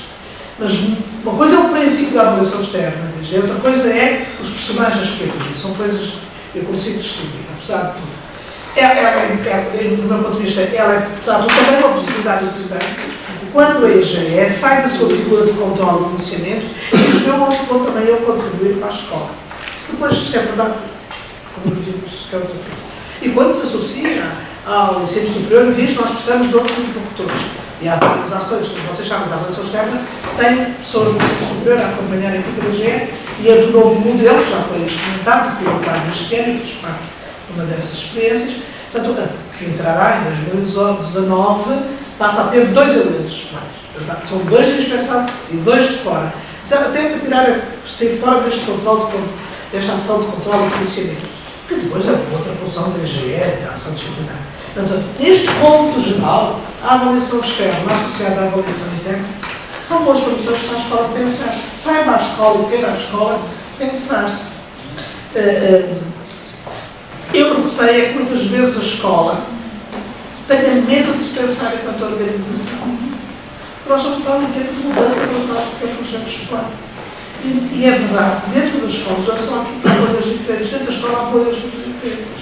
É possível encontrar nas salas de professores visões completamente propostas do que é a missão da escola. Isto traz tensões, traz dúvidas. E assim mesmo os coletivos são isto, não é? Quer dizer, são feitos estas tensões. Mas o que não podem é fugir ao debate intelectual, reflexivo sobre o que é o sentido da escola, a ação da escola. A proletarização da profissão, de facto, contribuiu muito à resposta do desenvolvimento do debate. A Assembleia da República não discutiu, já vos se calhar, ela é quase a expressão de outro alinhamento que o resto da sociedade também foi vivendo, não é? Há uma espécie de alinhamento de alguns debates deixaram de ser nossos, e portanto é muito importante voltar a resgatar a importância do debate, mesmo em sede de escola. Num tempo em que eu admito que as próprias escolas de economismo evitem o debate. A pretexto do projeto de autonomia e flexibilidade curricular, que eu sou consultora também, e avaliadora externa, portanto acompanhei dezenas, centenas de escolas, as 230 do piloto, e agora, umas que conseguiram da generalização. Eu percebi, primeiro que há escolas a trabalhar maravilhosamente, e professores maravilhosos na escola portuguesa que conseguem garantir-nos que a escola vai de boa saúde. Sobretudo a escola pública vai de boa saúde, que é essa, onde a gente tem os meninos todos não tem mais lugar lá. Ela vai de boa saúde, ela pode melhorar. Nós sabemos, utilizamos mecanismos de avaliação externa que nos credibilizam, o PISA, o PILS e o TIPS. A gente não gosta da avaliação externa portuguesa, porque é internacional, essa gente já não vem ter suspensões sobre ela. É muito importante participar no PILS, no TIPS e no PISA, porque nós gostamos e vemos que a escola portuguesa vai por bom caminho. Esta escola, que em 1964 tinha 1,6% de alunos a frequentar o equivalente ao ensino secundário e superior. Isto é um trabalho feito em 40 anos. Em 74, nós não temos alunos no terceiro ciclo. Isto é um trabalho que passa em contra-tempo da história. Quase em contra-ciclo histórico. Os outros estavam a pôr em causa o seu sistema de previdência e a gente a montá-lo, não é? Portanto, também o nosso sistema de previdência. Nós estamos na saúde, no PISA, vemos isso no TIPS e no PILS. Agora, imaginem se nós dermos outro fogo à escola, como nós podemos fazer isto melhor. Portanto, são esses coletivos de professores que eu encontro de saúde a pensar na escola, a pensar esforçadamente na escola, que apesar de tudo, eu vejo como uma oportunidade para ela dar o salto seguinte e atingir os tais públicos que têm estado, apesar de tudo, nos pontos. E esses são os que me preocupam mais. Como consultora de projetos de contra a pobreza em territórios de intervenção primária, de facto são sempre esses vulneráveis os que mais se preocupam, os que faltam ter expressão de sucesso. Sem com isso a escola se arrasta num rio qualquer de facilitismo e tudo mais, de exigência. Agora, é preciso ter unhas para encontrar um projeto desafiante para um menino que está feliz na rua. Não é possível achar feliz na sala de aula. A sala de aula é tudo contra o sentido daquele aluno. Os meus territórios de intervenção prioritária, apesar de tudo, os meninos às 8h30, com mais 10 minutos de atraso, 15 minutos, aparecem na escola. Os adultos dormem todos lá em casa. Portanto, ninguém acorda aquelas crianças. E aqueles meninos escolhem todos os dias vir para a escola. Às vezes, nariz torcido, rondando o portão, mas entra. faz-me sempre pensar o que é que faz esta criança. E quando entrar na sala vai ouvir um raspanete dado de forma relativamente até protetora, que é esse cabelo não vê um pente há 3 dias, essa cara não vê água há uma semana pelo menos, que é a mesma roupa de 2 dias ou 3 vestidos. Mas este aluno escolhe entrar nessa sala e nesse professor, que apesar de tudo o reconhece como cuidador. É o melhor dos cuidadores que tem. Para mim isto é um mistério incrível, é o que é que fazem estas crianças, o que é que fazem estas crianças saírem sozinhas da sua casa, atravessar o bairro e entrar na escola. Há aqui um potencial de transformação, há aqui um potencial de mudança brutal, que a gente tem que se agarrar, para perceber que não é de facilitismos que a gente procura um projeto para eles. Agora, é preciso coragem, porque são lá projetos que têm na ponta daquilo que é entendido como estabelecido. O que é um aluno bem-sucedido na matemática? Se eu olhar para a Manuela Castro Neves, não estou a pensar, um aluno bem-sucedido na matemática, porque eu sei que não entendi como é. É um aluno que consegue utilizar a matemática de forma bem-sucedida a partir de múltiplas possibilidades que são oferecidas. Agora, o que elas não são é normalmente as do manual, as estereotipadas, aquelas concepções. É pensar também que isto exige coragem. É preciso, portanto, há aqui coisas a fazermos bem feitas, é preciso um empurrão. Eu entendo que estes 2 decretos-leis são 2 boas possibilidades. Eles não são documentos perfeitos, claro, mas eu não estaria com eles se não acreditasse que eles trariam fogo à escola. As aprendizagens essenciais não são perfeitas. Eu gostaria que elas tivessem sido cortadas a 2/3. A Maria Social Roldão, coitada, teve aquele trabalho impossível de as harmonizar, porque não era harmonizável. Costuma dizer, meu Deus, que apego aos seus programas. Este pessoal não cortou nada. Numa lógica de afunilamento curricular, como ela chama, os professores portugueses consideram que tudo é importante. E quando tudo é importante, nada é importante. Elas continuam com essa marca. Mas para mim é um momento muito importante. É a primeira vez que quem faz isto são os professores. Até hoje, quem fazia o currículo era o mundo académico.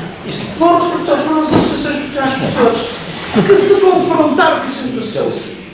Isso é um país subdesenvolvido. É que põe um país subdesenvolvido, um país normal, como tem o IAF, tinha um centro onde havia os currículos, eram responsáveis, não se pode entregar às associações de professores, não faz parte dessa competência, nem é essa. Eu tive num debate em que a SPM, estava o presidente da SPM a debater o programa que ele idealizou contra a presidente da APM, estava a defender as aprendizes. Isto não faz sentido num país civilizado.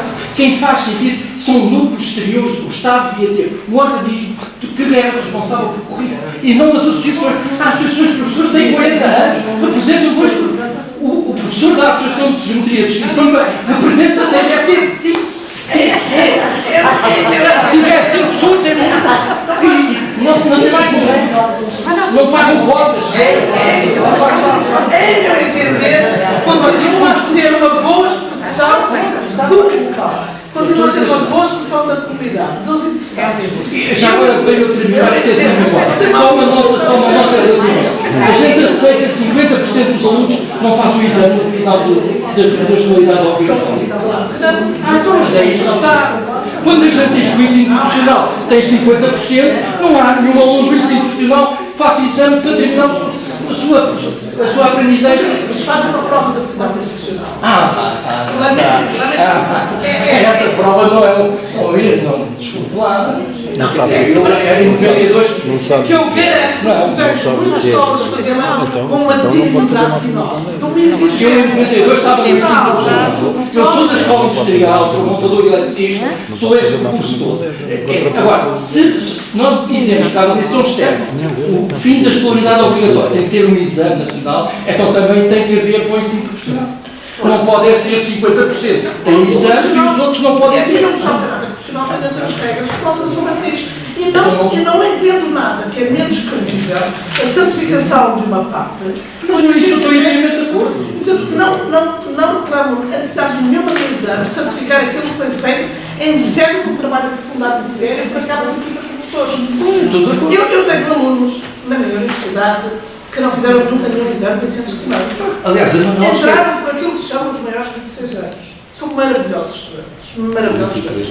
Não precisaram de um exame de ensino secundário nem de matemática para certificar a possibilidade de aprender. Dispensavam os exames, eram só pontos mais fracos. Pois é, então imagina, como um como um castigo, não como uma oportunidade. Como eu entendo que eles podem ser bloqueados. Os meus alunos maiores de 23 anos chegam a partir de muitos percursos e não precisam de exames nacionais. E vejo como eles se tornam alunos tão desafiantes. Eu entendo que é uma boa oportunidade, mas não tem mal, mas não precisa pensar da mesma maneira. Mas eu acho que é um bom fogo para a escola portuguesa. Muito bem, vamos passar ao Paulo e depois. Eu tomei aqui muitas notas e tenho alguma dificuldade, gostava de responder a todos e vi aqui algumas ideias comuns. Não tem que ser muito consulto, vou começar por esta ordem, não tem que ser assim. As provas de aflição foram várias vezes referidas. Eu devo dizer que simpatizo muito com o conceito de provas de aflição. Acho que são um bom processo. São demasiado parecidas aos exames, os temos. Portanto, eu acho que é uma boa alternativa. Há uma parte das provas de aflição que eu gosto muito, que é a parte de não ter rankings, que é a parte de dar um feedback personalizado à escola e aos alunos, mas depois a concretização da prova é demasiado parecida aos exames, quer nos itens que lá pomos, quer no processo. Ou seja, há aqui uma coisa que me incomoda, que é, falamos de mudanças, mas é sempre avulso. Por exemplo, é boa ideia desconstruir a organização da sala de aula, mas depois no dia do exame sentam-se todos atrás dos outros. Devemos fomentar o trabalho colaborativo, mas os exames que não faz sozinho. Devemos utilizar a tecnologia, mas depois proibimos as calculadoras no exame. Portanto, estas mudanças que vêm em contraciclo, contraditórias, são muito agressivas para os professores. Eu agora estou a falar como professor. A gente sente pressões completamente descompensadas e deixam-nos, digamos assim, a batata quente nas mãos para a gente resolver. Portanto, têm que usar os calculadores, mas no exame não. Agora resolve. Têm que desconstruir a sala de aula, mas depois no exame eles têm que estar certinhos e por ordem, não sei o quê, e agora resolvam. E, portanto, esta falta de integração das mudanças, eu acho que até o discurso social se vai vendo. A escola é dita que não mudou nada nos últimos anos, temos a mesma escola do século XIX, mas depois ao mesmo tempo também dizemos que estamos sempre a mudar, todos os dias há muitas mudanças.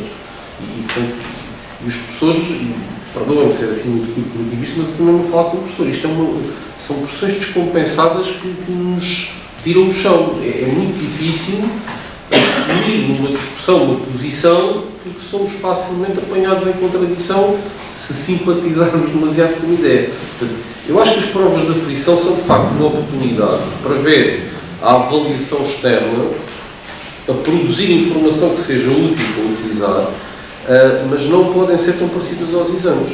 Já agora, os exames, eu acho que são uma fonte de informação ótima, são bons para exercer uma certa informação e tal, mas a avaliação externa internacional, tomada por nota, parece que não bate certo com o PISA. Ou seja, a gente no PISA está a fazer uma evolução tremenda e nos exames está tudo na mesma, como desde o ano 2000. E, portanto, é o PISA que está errado ou só a informação que estamos a tirar dos exames que está errada?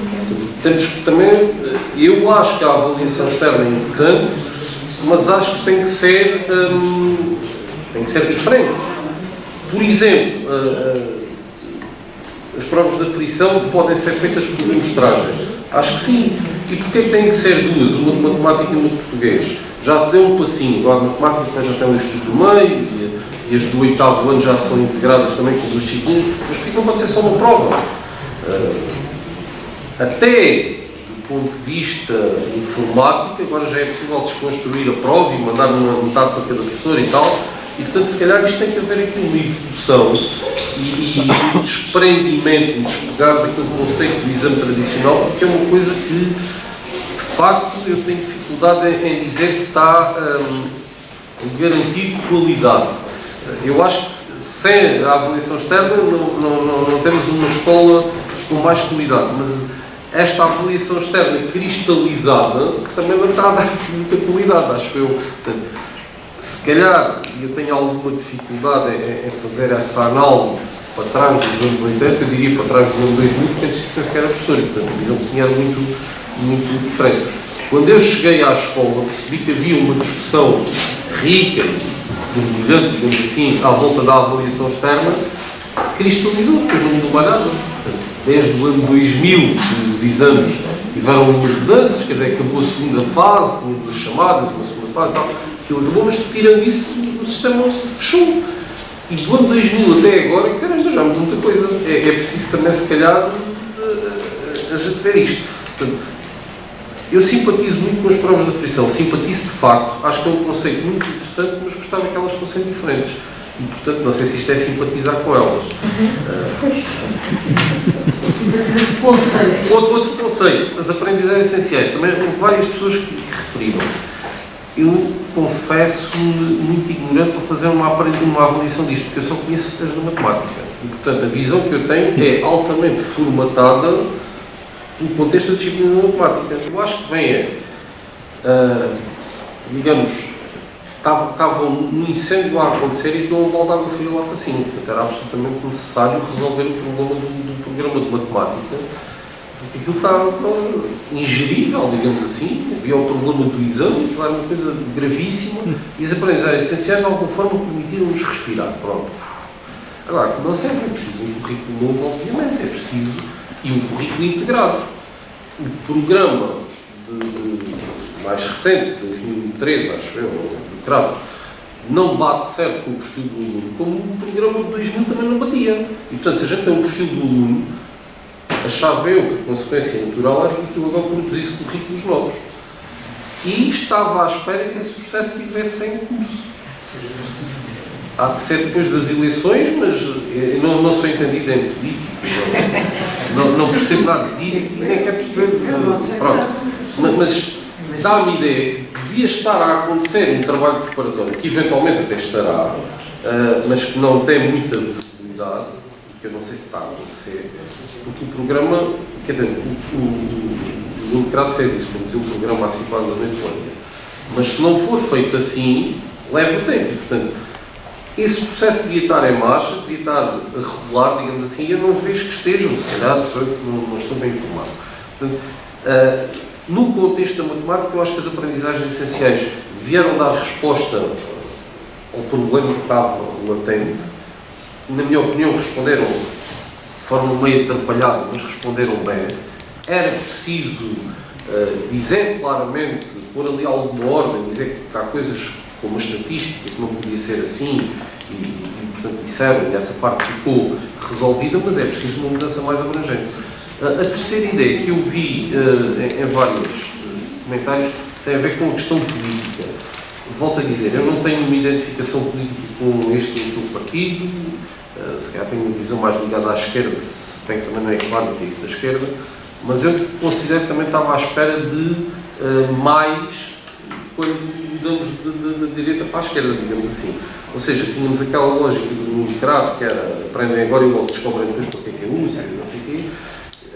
Tínhamos os programas, a matemática e o português é que são importantes e o resto não interessa muito, tínhamos aquelas coisas todas, os exames e tal, e aquilo, digamos que até começou bem, quando acabaram com os exames, e depois a minha interpretação, que é só minha, é da minha bolha, se calhar, é que de alguma forma o poder político, a Assembleia da República, os partidos, não sei como é que o querem chamar, cederam à pressão da opinião pública, que já estávamos a mudar coisas demais, não sei o quê, portanto não se podia já mudar muita coisa. E então as mudanças foram pouco corajosas, foram de alguma forma encapitadas. Por exemplo, as aprendizagens essenciais, eu acho que é uma ação tremenda sobre o currículo, sobre o programa de matemática, é uma facada enorme, cortada. E não se assumiu. As aprendizagens essenciais continuam em vigor e o programa também continua em vigor. Portanto, as duas coisas são virtualmente inconciliáveis, não terá a ver, mas estão os dois em vigor na mesma. Na prática não estão. O currículo foi à vida, pronto. O programa foi... Mas ninguém teve a coragem de assumir que era para ir à vida. Se estava balizado, se não estava, se estava não sei o quê e tal. Mas era preciso haver esta coragem. E eu pessoalmente esperava mais dos partidos, ou da Assembleia da República, ou do Ministro, ou não sei o quê, e não vi. E acho que os professores, ou pelo menos eu sinto isso, não sei se podem ser os professores todos, isto prende-se depois com a questão da retenção, que a Paula também disse. Os professores têm, a última análise, esta pressão para fazer as coisas. Se vê bem na retenção. A retenção parece que está claro que não é a medida que vai resolver nada. Reter o aluno e dar-lhe mais do mesmo, ele chumba outra vez. E, portanto, toda a gente já sabe isto. mas o Ministério ainda não fez o tal decreto para acabar com a retenção. Este peso foi para cima dos professores. Os professores é que têm que decidir se têm ou não. Os professores é que têm que assumir o ônus, ou de reter, ou de não reter. E o poder político, as associações de pais, o que se quiser, pôs este ônus sobre os professores. E, portanto, se os professores decidirem que é para reter, é uma decisão dos professores. Se os professores decidirem que é para passar, é uma decisão dos professores. E, portanto, fazia-me bem, eu gostava de ter as costas mais quentes. Era importante. Do contrário. É alguém que justificava do contrário. Mas pelo menos havia clareza na discussão. Eu podia dizer sou contra ou sou a favor, assim sou assim, assim. Porque eu pessoalmente na minha escola tenho esta discussão e sou contra os critérios de retenção que foram definidos pelo Conselho Pedagógico, mas ainda assim foi a minha escola que decidiu. Portanto, eu não devo estar aqui a dizer que sou contra o que os meus representantes decidiram na minha escola. E, portanto, eu estou entalado nesta discussão. E portanto, acho mesmo, aliás, eu ouvi uma pessoa de direito, o Santana Castilho, a semana passada, dizer exatamente isso. Se a retenção é má, acabe-se com ela por decreto. Não vale a pena darmos aqui assim... Deve ser bonito ouvir o Santana Castilho se acabar. Mas ele disse, se a retenção é assim uma coisa, vamos acabá-la por decreto. E, portanto, eu também acho que do poder político, e em particular, eu acho que os professores estavam à espera ou eu estava à espera de mais. Só para terminar, é possível haver criatividade na tabuada. É possível, e eu acho que tem exatamente a ver com o que disse a seguir. Se houver criatividade enquanto se estuda a tabuada, o significado da tabuada vai emergir por si só. Se estudarmos a tabuada ou outra coisa qualquer, como está no livro, é que não há criatividade nenhuma. E, portanto, esse processo criativo, essa desconstrução da rotina e do caminho certo, é que faz com que o significado, mas é que faz com que seja muito difícil e muito mais exigente.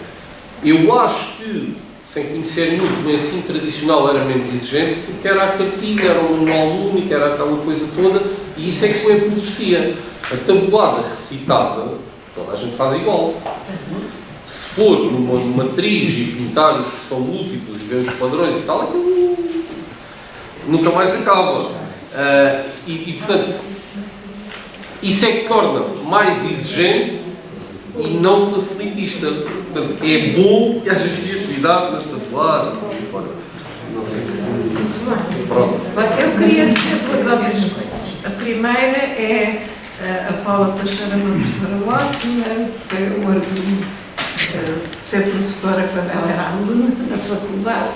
E nós temos esta questão, cada vez que eu a ouço, mas porquê é que a Paula não acredita que pode haver um sistema sem chumbo? Um sistema sem chumbos. E a questão, um sistema sem chumbos. Ela acredita que pode ter, não é isto? Não, peraí. Deixe-me...